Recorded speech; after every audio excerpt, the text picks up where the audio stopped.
মানসিক প্রশান্তি ও অভিজ্ঞতা অর্জনের অন্যতম উপায় ভ্রমণ। এর মাধ্যমে মানুষ প্রকৃতি, সংস্কৃতি ও ইতিহাসের সঙ্গে ঘনিষ্ঠভাবে পরিচিত হয়। সঠিক পরিকল্পনা থাকলে ভ্রমণ হয়ে ওঠে আরও উপভোগ্য। ভ্রমণ বা সফর নিরাপদ ও উপভোগ্য করতে আমরা নবী করিম সাল্লাল্লাহু আলাইহি ওয়াসাল্লামের সফরকে অনুসরণ করতে পারি। বিস্তারিত জানাচ্ছেন সৈয়দ নওশাদ। মহানবী হযরত মুহাম্মদ সাল্লাল্লাহু আলাইহি ওয়াসাল্লাম সাধারণত বৃহস্পতিবার সফরে বের হতেন।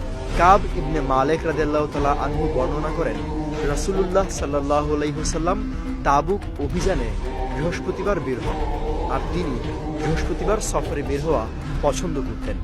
এছাড়া তিনি সাহাবীদের একাকী ভ্রমণে নিরুৎসাহিত করে দলবদ্ধ ভ্রমণে উৎসাহিত করতেন। প্রিয় নবী সাল্লাল্লাহু আলাইহি ওয়াসাল্লাম বলেন, যদি লোকেরা জানতো একাকী সফরে কি ক্ষতি রয়েছে যা আমি জানি, তাহলে কোনো আরোহী রাতের বেলায় একাকী সফরে বের হতো না।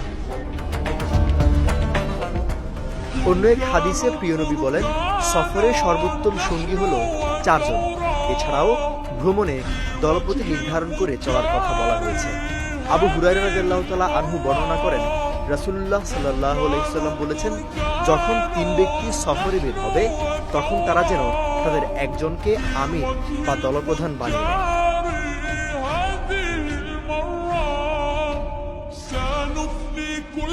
আল্লাহর রহমত ও নিরাপত্তা যেন পাশে থাকে সেজন্য সফরের সময় মহানবী দোয়া করে বের হতেন। সাহাবায়ে কেরামও তার দেখানো সেই নির্দেশনা মেনে চলতেন। আব্দুল্লাহ ইবনে ওমর রাদিয়াল্লাহু তাআলা আনহু বলেন, রাসূলুল্লাহ সাল্লাল্লাহু আলাইহি ওয়াসাল্লাম কোথাও সফরের উদ্দেশ্যে তার উঠে আরোহণের সময় 3 বার আল্লাহু আকবার বলতেন এবং সফরের জন্য দোয়া করতেন। পরবর্তীতে নবী করিম সাল্লাল্লাহু আলাইহি ওয়াসাল্লাম যখন সফর থেকে ফিরতেন তখন প্রথমে মসজিদে গিয়ে 2 রাকাত নামাজ আদায় করতেন, তারপর তার পরিবারের কাছে যেতেন।